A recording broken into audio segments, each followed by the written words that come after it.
Hello and welcome to the Catch a Lift Coaches Corner. I am Cal head coach Melissa Luke, and this week I am honored to welcome U.S. Marine Corps veteran Sarah Rudder to the show. Sarah is a U.S. Marine Corps veteran, Cal coach, Cal veteran athlete, and so much more. Welcome to this week's episode of the Coaches Corner. Always Sarah, a pleasure. Welcome back. It's so great to have you back on the show. Always a pleasure. All right, let's hop right in. Today we're going to be focusing a lot on CrossFit, talking about that open performance of yours. But let's do a little bit of a backstory here, Sarah. So it's obviously no secret to anyone, you have a great passion for CrossFit. How were you introduced to CrossFit and when? So I would say I was introduced to CrossFit not until after my amputation, and I found Catch a Lift Fund. They gave me my first bench and barbell. And I remember seeing Ryan Major, and no limbs except for a few fingers, and he was busting out some weights and speeding around the track, and I was like, if he could do this, what the heck is my excuse? So I'm sitting around, 208 pounds and like 14 medications, and I just had an empty barbell and just started going for it. And it built up more and more each day. And as I got comfortable in my garage, eventually I ventured out into a CrossFit gym and started going there a couple times a week. And I drank the Kool-Aid and stuck with it. So what do you think the Kool-Aid actually is, Sarah, though? Because, there's a lot of different strength sports you could have pursued, right? You could have went to, and I know you have some background, Olympic weightlifting, could have went powerlifting, strongman, a lot of different avenues. What do you think that Kool-Aid was, though, about CrossFit that really, really burned inside you? For me, it was the community. And then it was also, I was expecting the same thing every day. It's not like, today is leg day. Today is arm day. No, today is I'm going to thrash your body all day. And for me, that was like, that's what I needed in a gym, was to leave feeling thrashed, because I didn't have that time to continue thinking about other things. It was like my mind was clear during that time. And that was the first time I felt like I was actually in the moment instead of being distracted. Very cool. How do you think that CrossFit has allowed you to become a stronger adaptive athlete, Sarah? For me, adaptive-wise, I think it was really hard. And I think that's a big thing for most athletes, is to come to terms with it's okay to adapt. Just because it says RX on the board doesn't mean that's your RX. That means, Tia Claire and Fraser. Right. Like, these people are supposed to do this weight. So when you look at that board, it's not like I have to do that weight. It's I have to do what I'm comfortable with weight-wise and how I do it. If I have to take that movement and break it down a different way in order to do it, I'm working just as hard as everyone else, but I have to do it in my capacity. And I think that's a lot of people stop at that point. It's like, well, I can't do that movement that exact same way, so what do you want me to do? And so when we say modified, I think people need to understand that it's not easier. It's just as difficult, if not harder, but we're just doing it in the way with what we have. And I think that's definitely a hard thing for a lot of athletes to come to terms with, like that they have to modify a movement. And it's okay. Right. I have to modify a lot. And I'm still here. I'm still competing. I'm still strong. It doesn't make you any weaker. Absolutely. And to come to the realization that I do have to modify a movement it was hard at first, but now it's like an everyday routine. And it's definitely, I think, challenging. And you have to think outside the box as you're doing those movements too, which I think that's a great aspect to think about too, is like, okay, you're giving me this workout, but how can I work those same muscles in a way that I can use all the limbs that I have? So as far as the adaptive side, I think it's amazing to know that just because you see all these people with muscles and everything, anyone could walk into the gym at CrossFit and do a CrossFit workout just at their pace and at their weight, no matter what. Like for me, if someone were to come in my CrossFit area for the first time, I wouldn't even give them a barbell. I'd be like, here's your PVC pipe. Let's start. Right. And once they have everything down, we slowly start to build, because form is everything. And being able to adapt, you have to be able to use those right muscles in order to get into those positions without further injuring. So adapting for me was crucial, and it's only started to come into light the last few years. Right. Yeah. And before we kind of move on here, Sarah, I have kind of one more question about that. So when you're planning a workout for yourself, for the next day, or you're writing in the morning, whenever it may be, and so you see you've got these 3-4 movements you're going to do, are you planning before you even get in your gym what those adaptations for the movements are going to be, or you get in there and now you start kind of trying to figure out how you're going to do it at that point? Or before you get into the gym, have you already mapped it out? Before I go into the gym, I already mapped it out, only because when you're in there, you want to be in there for a specific time. And that specific time, you don't want to be there for a half an hour of it trying to figure out how you're going to do a certain movement. It's like, I want to get in and get it over with and get it done. So for me, I would say I'm programmed a month ahead. And I'll know exactly what modification I'm doing each time. Sometimes you might be hurting a little bit more than others, so maybe I might have to add another stretch or change a movement to take the load off by using bands or something like that. But generally, I have everything planned out before going in. Yeah. And I know for myself, the same way. I mean, different, but like what you said, though, I can relate to that. When I get into the gym, I already know what I'm going to be doing in there. I'm not spending time trying to figure out if there is something I need to work around that day or something. I know going in there. So like you said, get in there, it's go time. I'm not figuring it out on the back end. I like that. Sarah, take us back a little bit. You have a very long competition background. Would you just kind of give us a brief overview of that before we move forward? Sure. So I started off at Marine Corps trials. Someone had told me about that. I don't remember who. And so I signed up, and that was actually the first time I ever learned about adaptive sports. And that's the first time I got into the military community again, because I had stepped away for so long. Right.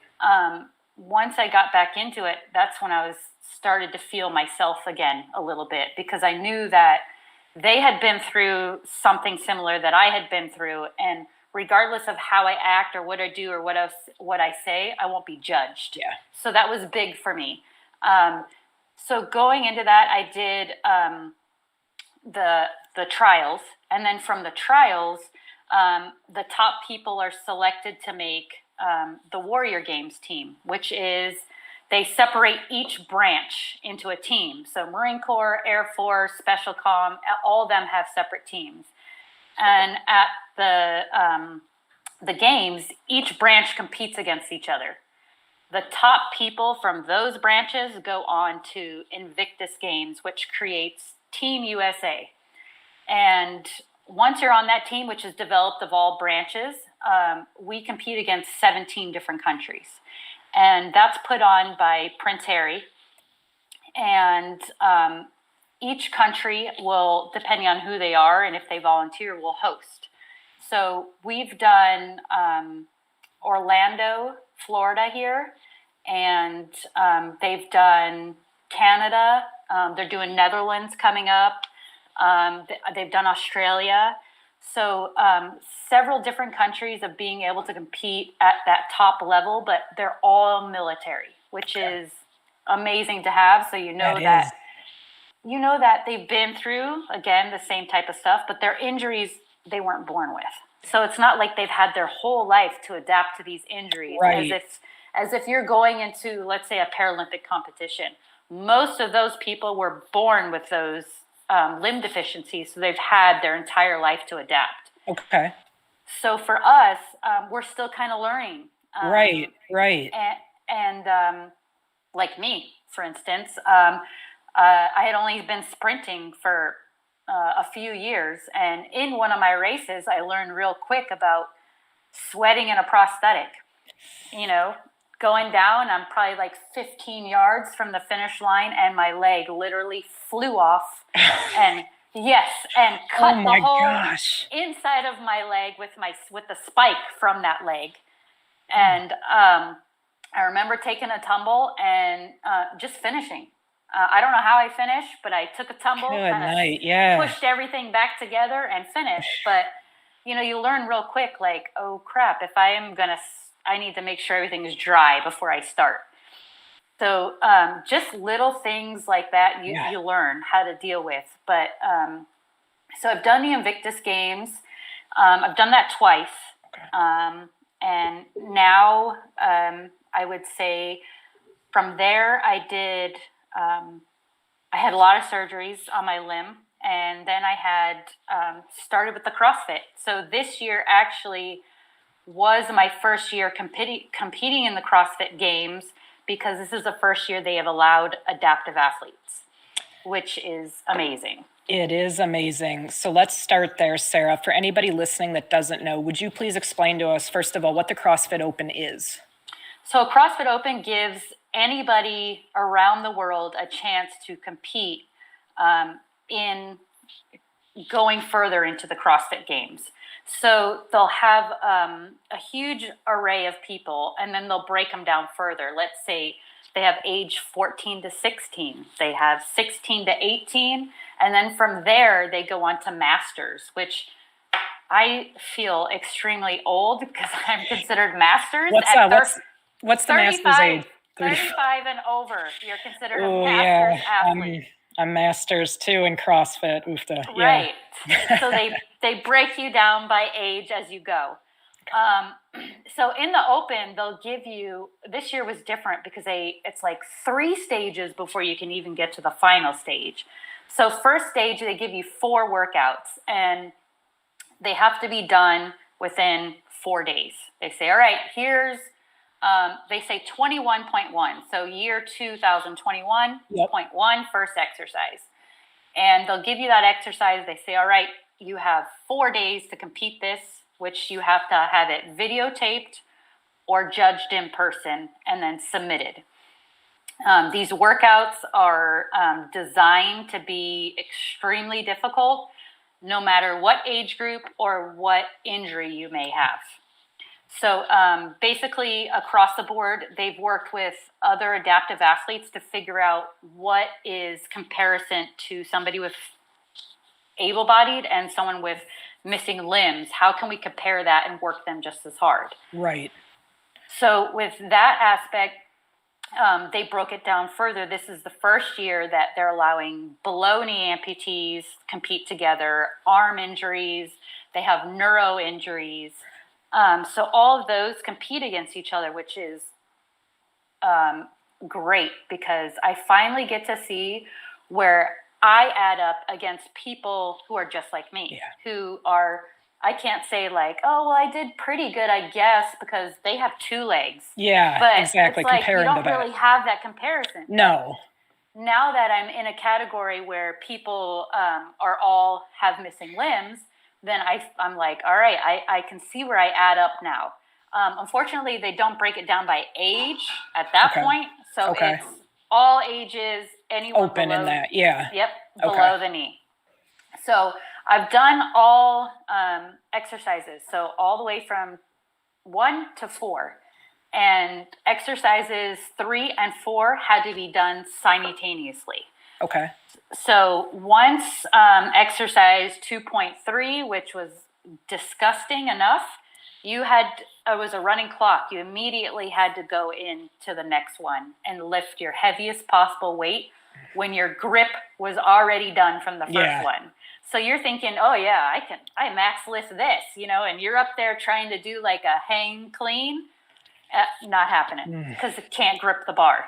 Yeah. After doing, 20 muscle ups. And so tell us, Sarah, what that 3 and 4 like that had to be done simultaneously together. Take us through what each of those workouts was, or what that looked like for you to do.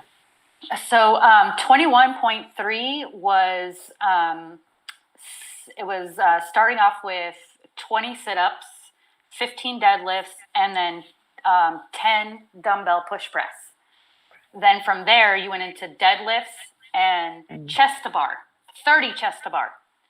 Then you go back to the dumbbell push press. Then you go deadlifts again. Oof. And you had to do 40 bar muscle ups, deadlifts, and push press.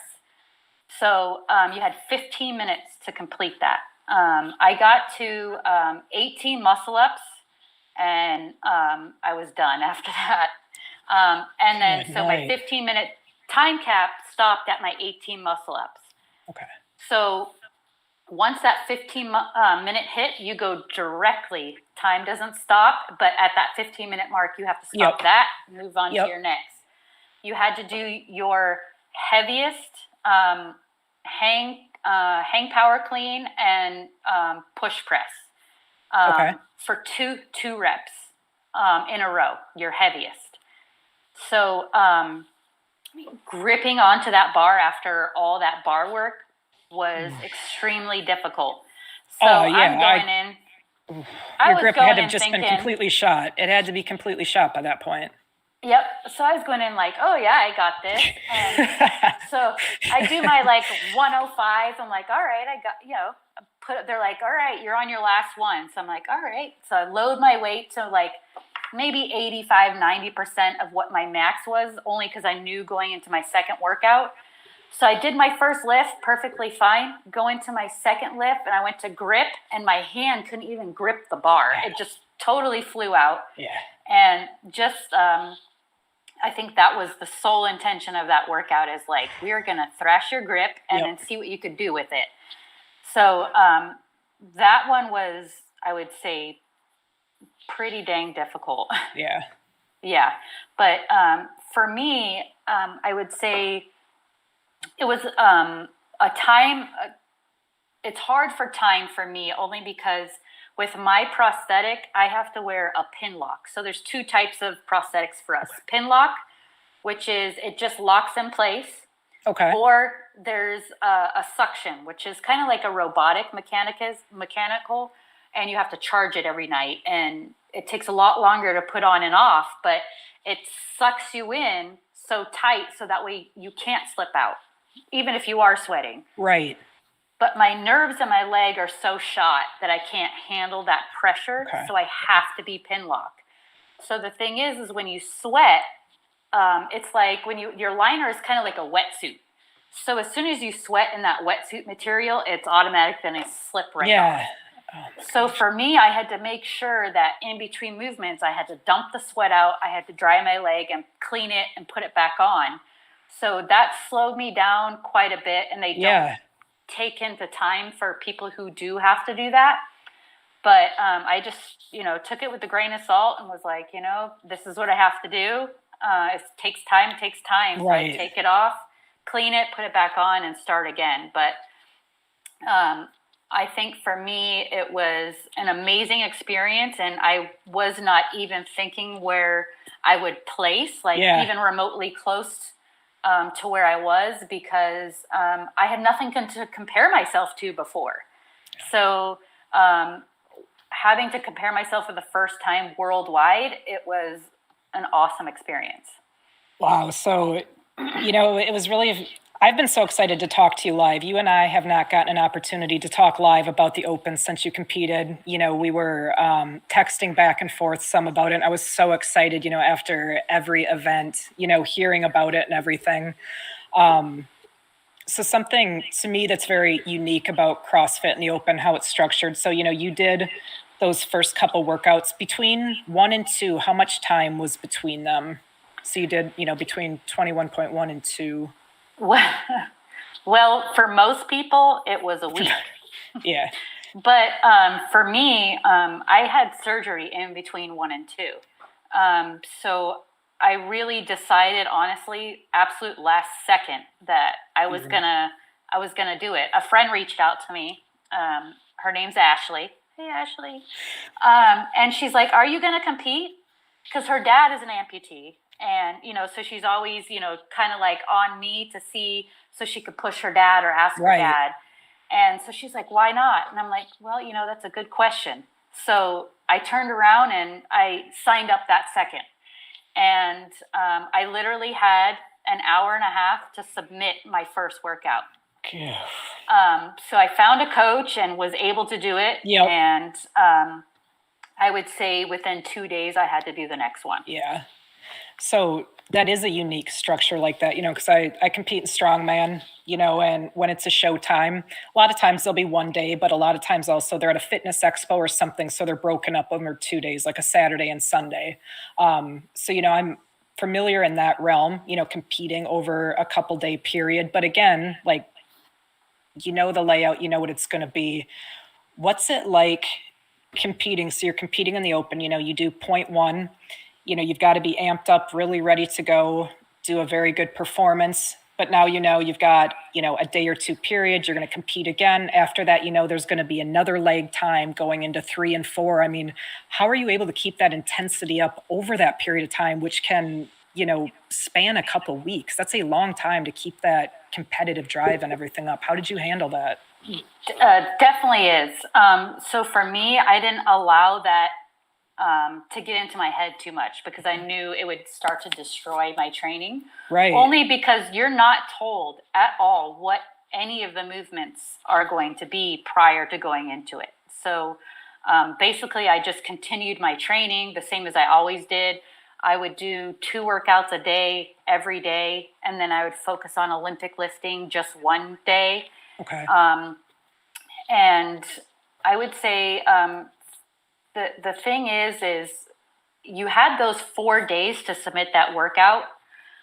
But let's say you did it one time and you're like, oh, I think I could do better than that. So you still have that time to do it again.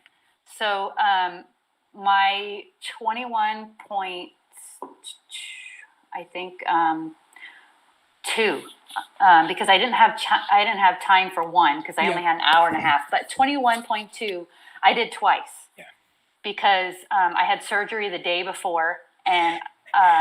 Good grief, Sarah. Yeah. So when I went into it the next day, I was like, well, I got to do it only because I wanted a time to see where it was like and what I could do.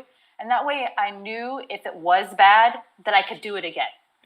So I went and I did it again and I took off almost 5 minutes of my time. Wow.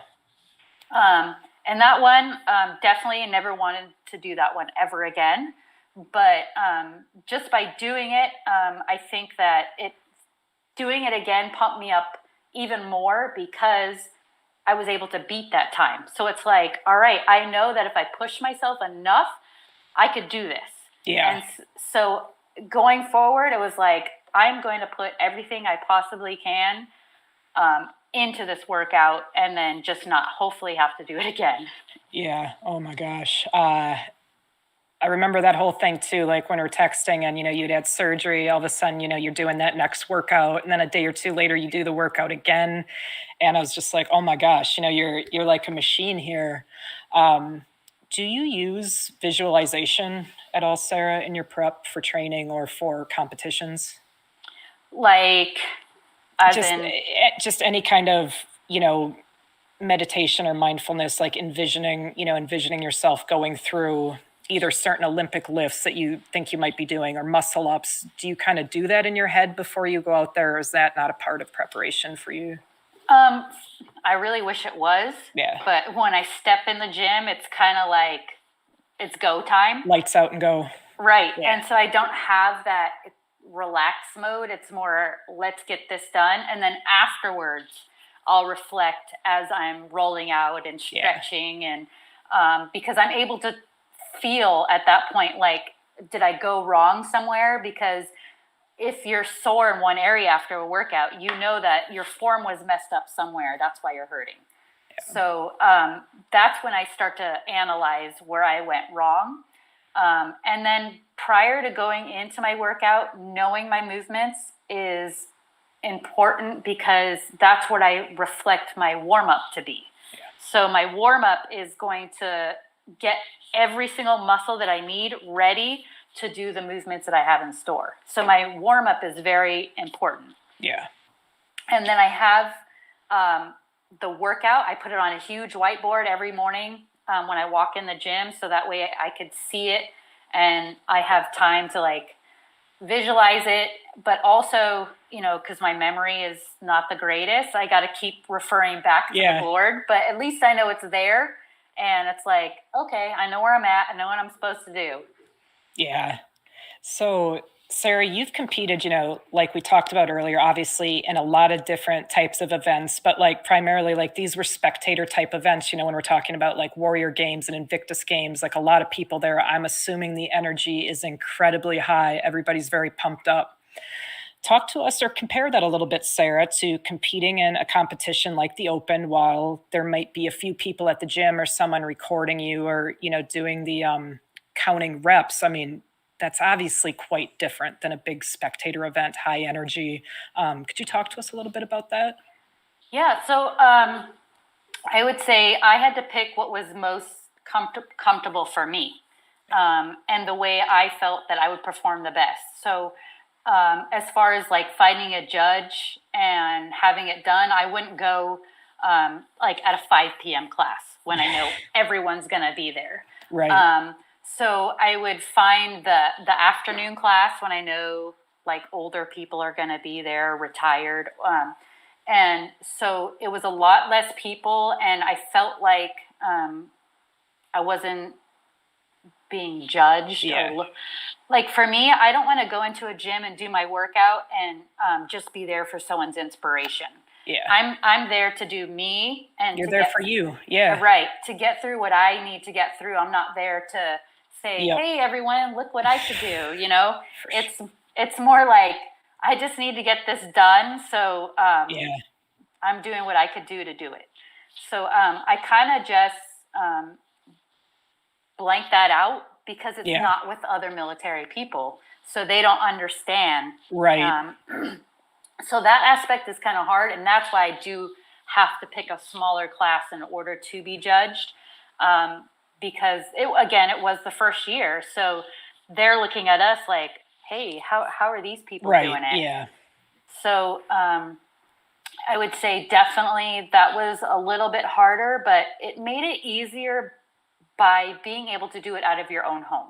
Yeah. So I was able to find a judge on some of them and just put it on Zoom, and they were able to watch me do my reps. That's incredible. So they were able to watch, do my reps, take count, and I was able to submit the video from that. Very cool. So that helped a lot. And then other times it's like equipment-wise, like if you need a 15-foot rope, or I would have to go into a gym. So I would pick those times where I felt comfortable. So Sarah, I shouldn't say like I'm proud of you, because I had nothing to do with your performance, but just like, being your friend and knowing you for so many years, like I am so damn proud of you, and like watching you just literally destroy those workouts and everything that went into it. So just, man, I'm getting just like pumped up and emotional thinking about it. I mean, it's just absolutely incredible. But I had my tribe. And always, man, pushing me every single day. We were pushing hard virtually all over the country for you, but you tied for second place worldwide women lower extremity. Like, oh my gosh, Sarah, what did that mean to you? What did you feel like after that? I mean, I don't even know. What did that feel like? For me, it was like a wake up call, like, because all I had was to compare myself with able-bodied athletes wherever I went. So I never knew exactly where I stood. So being able to see other amputees doing the exact same workout I am, and knowing that, yes, we are exactly even doing the exact same workout and the exact same way, and being able to figure out where I stood, it was actually shocking to me, because I really did not expect to be where I landed, especially having surgeries and all that in between. And then my friend who came in first, her and we were talking back and forth, pumping each other up. Yeah. Like, this is amazing. You're doing such a good job. We would send each other our videos of That's awesome. Hey, what do you think? Am I over exaggerating this movement? And, she would give feedback like, yeah, you don't have to do that much. And so going back into it, it was a big help that we fed off each other doing the workouts. So it wasn't like I'm in it to beat you and become first. Yeah. It was like we're in this together because it's our Absolutely. first time. So that helped a lot. That's so very cool. And that's cool like that you had, a relationship like that with other athletes in the competition. You guys were able to, shoot back and forth like that. That's outstanding. So kind of reflecting back, Sarah, on, like we've said, this was the first year that CrossFit included these adaptive divisions into the open. However, the adaptive divisions did not go on into those subsequent rounds.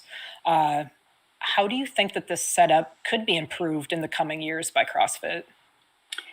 So I think this year was definitely a learning curve, but they definitely should have let the athletes know, the adaptive athletes anyway, know prior, like, hey, this is our first time, that, but you are not going to go beyond this stage to start off with.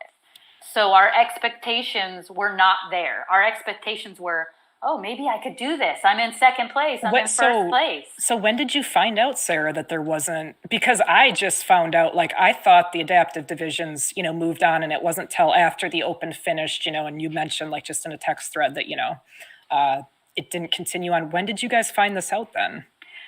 When we didn't get the email saying you moved on to quarterfinals. Oh, man. Oof. Yeah. So that's a kick in the gut.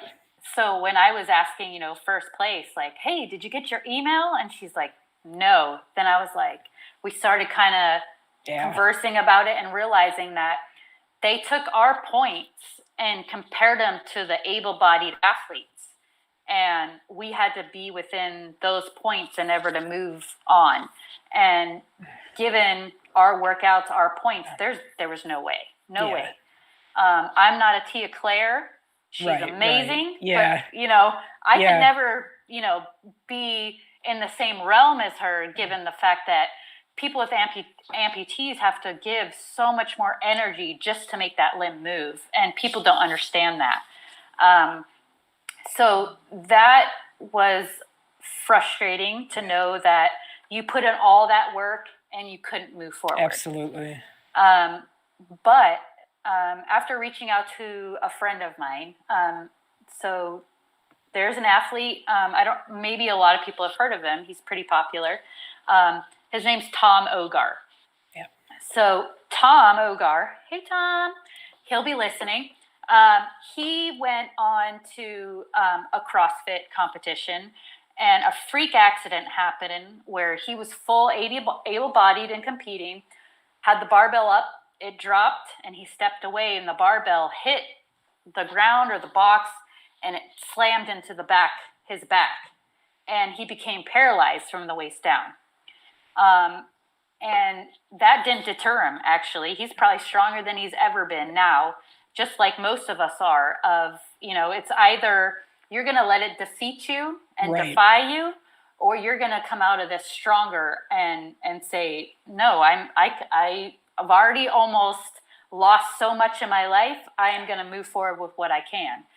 So he's created this competition called Wheel Wad, and he also has a website too. So all disabled athletes can go on the Wheel Wad website, and he's got upper body, lower bodied, and wheelchair, all different workouts for the day you can find on there.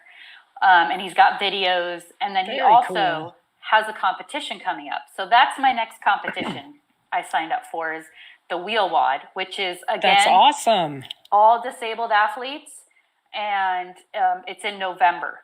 So, that's my next competition, and he's in high hopes that he'll be in contact with CrossFit, so next year they can cater it just how his was into CrossFit. Yeah, that's terrific, and he really does terrific work. I had a chance to meet him. I was with Lynn. We were at, I believe it was actually at the CrossFit Games in Madison maybe 3 years ago, and we had the opportunity to meet Kevin Ogar and talk with him. It's just absolutely phenomenal that he has that all the work that he does in adaptive fitness. So that'll be fun to see what November brings for you. Yes. So, Sarah, one of the other terrific things you do in life and for Catch a Lift and our athletes is you do a lot of coaching. We have many veteran members that come to you for CrossFit coaching and programming. And I know you mentioned that some of the veterans did the open. What was it like for you, to be in this kind of coaching leadership spot and getting to see, other veterans take on the challenge of the open and get out there and compete? So it was amazing. I think I definitely, and for me, impacting one is like doing my job. Yeah. If I impact more, that's just amazing. But I had one particular athlete, he was able-bodied and he felt prior to injuries, and he loved CrossFit and was always all about the RX. Like, I've got to do this full Yeah. lift. And after injury, he finally came to a kumbaya moment after we had to speak. And I was like, your body is not the same as what it used to do. It can't perform that same way. And once you accept it and realize that you doing these adaptations is going to make you just as strong as you were before, we're just going to do it in a different way. Yeah. Like, you don't have to do what the board says. We're going to do it this way, and I'm going to show you how strong you could be. And so he did enter in the adaptive CrossFit realm, and he felt like he belonged there. Like, he felt it was challenging, it was hard, and he pushed himself the whole way, and he got 20th in his out of the world in his category. Oh my gosh, that's awesome. So for him, it was a huge boost to know that it's okay. It's okay to modify. And to accept your injury and do something different than what's on the board. We all have to adapt differently. And once you realize it's okay to adapt and you're still as strong, so for me, it was like an amazing moment to see that. Yeah. Oh man, that is so cool. The last thing I want to ask you today, Sarah, you've long talked about the incredible impact the Catch a Lift Fund has had in your individual life, and I definitely encourage anybody to go back on YouTube, watch previous episodes with Sarah if you want to learn a little bit more about her and her story and her recovery. But, so you started out as a Catch a Lift Fund veteran athlete, and now you're coaching these incredible veteran athletes. What does it mean to you, Sarah, to be a coach at Catch a Lift Fund and help these athletes in their fitness journey? To me, I would say it's a rescuer. This program, it might just seem like gym equipment or home equipment to some people on the outside looking in. But once you're in it and you realize that Catch a Lift Fund is a family, and we will hound you and check on you every single day, making sure you're inputting workouts, your nutrition. Why? Because we were in your shoes when we started, and we know how it is to be there. But we also know what it's like to move on from that stage, and it is possible. Yeah. So working with those veterans, we can personally say, like, I understand. And they know when we say I understand, we really do. Yeah. And so they tend to trust us a lot more going into the workouts. So Catch a Lift Fund for me has pretty much saved my life. Yes, my family and all that, but Catch a Lift Fund has given me a purpose, and it's given me a new family. I have my tribe, and we're just a group that's constantly pushing one another, and to know that even if you have a bad day, it's okay. And we're not going to judge you on that, but we're also going to come back and say, all right, your bad days, it's been 2, let's go. Yeah. Back at it. So for me, going from veteran to coach, it's been an honor. And for me, like, the whole understanding has given me a great rapport with the athletes. And I would say that the purpose in general, like, I didn't know after I got the Marine Corps what I was supposed to do, because the Marine Corps was my life. It was right, like, for sure. I knew since I was 12 this is what I wanted to do. And then at one point in your life, you're like, all that's taken from you. Yeah. So it's like, what am I supposed to do with my life? And you're constantly trying to figure out what you're supposed to do. Yeah. And after finding Catch a Lift Fund and being able to help my brothers and sisters, to me, that gave me purpose. And that's what I needed in my life. Oh, absolutely. I mean, that's beautifully said, and I certainly couldn't say it better myself. I think that's a good place for us to wrap up today. Sarah, thank you so much for your service to our great country, and thank you so much for the service you continue to give back into our veteran community, and especially with our amazing Catch a Lift Fund veteran athletes. We're very blessed to have you on our team. Thank you. Love you and appreciate you, Ara. Go Rudders, Raiders. Yes, I know we've got some Rudders Raiders listening, so give a shout out to those guys. That's it for this week's episode of Coach's Corner. We will return next Wednesday at 1 Eastern Time with another episode. Thank you, Sarah, for sharing your story and your light with all of us and coming on today. It's always an absolute pleasure. Thank you, ClearBridge, for all of your support of all things Catch a Lift. Huge thank you to Lynn Coughlin, Henry Pompler, and Kaylee Nasiri for all of the work you do to make this podcast possible. And we thank you, the entire Kale team. Until next week, keep it real and stay Kale strong. Arr!